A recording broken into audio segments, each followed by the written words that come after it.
I came here tonight because I'm interested in the connections between Jewish and Chinese culture.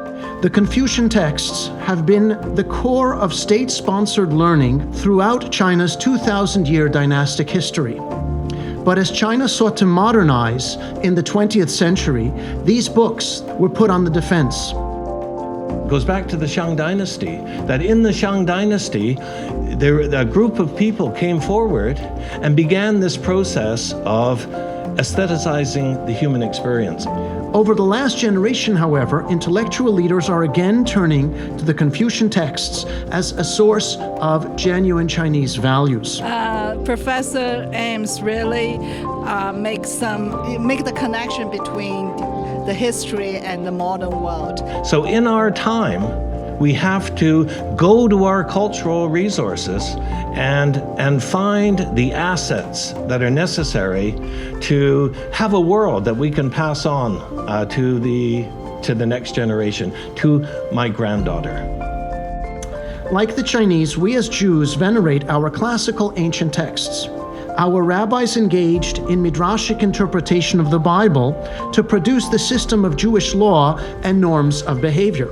I have been given the opportunity to study at Yeshiva University. America's famous Jewish university has given me the opportunity to get the educational benefit and the experience about the Jewish culture and the American experience.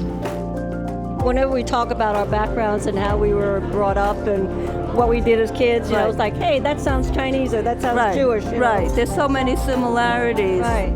I still remember the first time I got into our university. I was shocked how special our university is.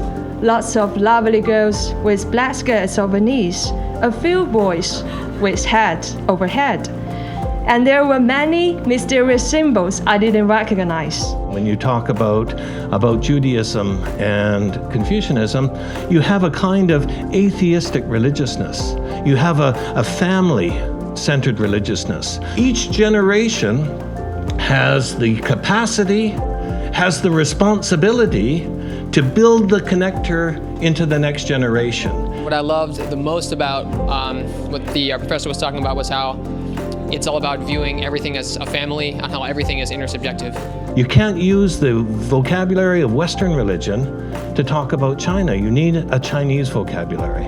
My story tonight is we have to let this Confucian tradition speak on its own terms, have its own voice in order to appreciate the contribution it has to make to the modern world. We all are facing a truly global society where different cultures concept in different ways.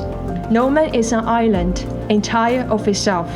So that's why we have this Chinese-Jewish conversation. We gain so much by seeing our own world from new perspectives. And the audience today is a Chinese and Jewish audience, and that's the conversation that I'm talking about.